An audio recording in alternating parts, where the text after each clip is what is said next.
The development of Ultra 64 Mario Bros., the early prototype for what would later become Super Mario 64, spanned from 1993 to 1995. Here's a timeline. 1993 conceptualization, following the success of Super Mario World 2, Yoshi's Island. 1995, Nintendo began experimenting with 3D technology for the next generation of consoles. The Ultra 64, later renamed the Nintendo 64, was in development, and the idea of bringing Mario into a 3D environment began to take shape. This early project, referred to as Ultra 64 Mario Bros., was a precursor to Super Mario 64. 1994 Early prototypes, a small team, led by Shigeru Miyamoto, started creating test environments and concepts for Mario in 3D. The first attempts involved Mario moving in a 3D world, but the gameplay was not fully realized. Shigeru Miyamoto's involvement,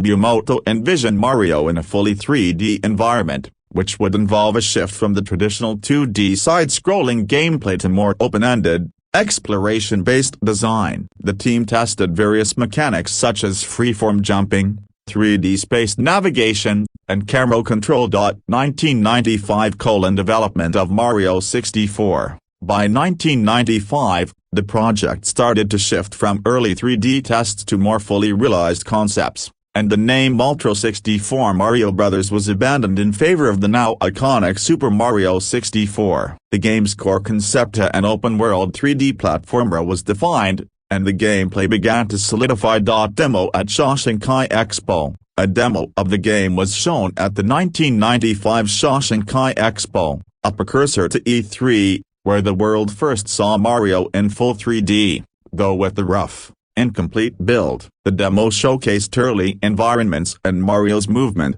though the camera system and character animation were still being fine-tuned. Late 1995 Nintendo 64 Development Kit. The Nintendo 64 was nearing completion, and the developers continued refining Super Mario 64 to match the hardware's capabilities. Key gameplay elements like Mario's different moves, for example, long jump, triple jump, wall jump, were finalized, and the team started creating the iconic stages, such as Ball Boom Battlefield and Princess Toadstool's Castle. By the end of 1995, Super Mario 64 was almost ready for release, launching in Japan on June 23, 1996. The shift from Ultra 64 Mario Bros. To Super Mario 64 marked the successful transition of Mario from 2D platforming to 3D, revolutionizing the gaming industry and setting the standard for 3D platformers. For many,